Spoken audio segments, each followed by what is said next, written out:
Hello, everyone. My name is Luke Lombardi. I am a structural engineer and a sustainability consultant with Borough Happold. It's a pleasure to get to speak with you this evening and share a bit of what's been on my mind of late, both as an engineer as well as just a human being on the world today. Lynn touched on the IPCC report, and I'm going to similarly start on a bit of a downer side, but I promise to bring things back. Next, please. So I recently came across this concept that living in the 21st century is to live in moral injury. While we know our modern lifestyle is unsustainable, our system seems so entrenched that it's hard to see a path out of this destructive way. Talking to friends about this, they also shared a term called moral exhaustion. How do we live a good life? Questioning even basic purchases at Trader Joe's. It can be paralyzing to feel like a drop in the ocean. But I've been thinking about this quote a lot lately and thinking about less of how I'm a byproduct of an environment and more an integral piece of an industry ecosystem connected with the rest of the ocean.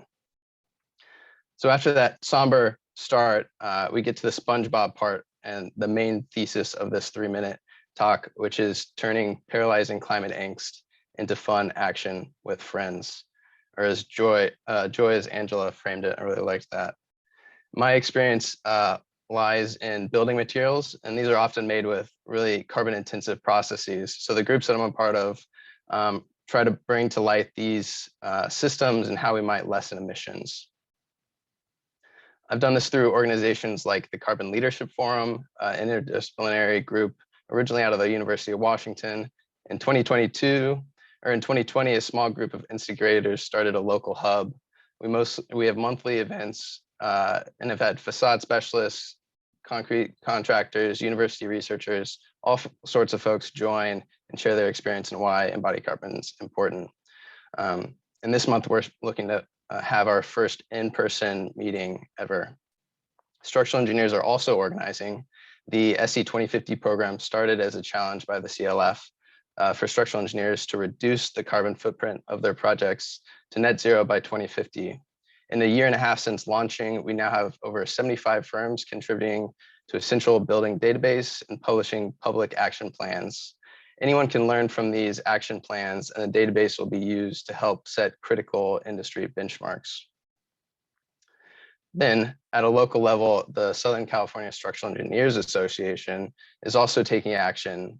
Since restarting the Sustainability Committee last year, we meet regularly, have developed the first all-day training on embodied carbon for structural engineers. That's on March 18th, and are wading into policy conversations. At the end of the last year, we were approached by the Low Carbon Initiative to support low carbon concrete code in Malibu.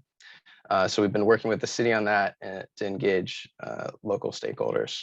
And so just to wrap things up, I just want to say that I'm really grateful for this group tonight, and particularly my team at BH, and sharing these kind of stories and where we draw our inspiration really fills my cup. And if you're interested to learn more, please reach out to me directly. Happy to chat.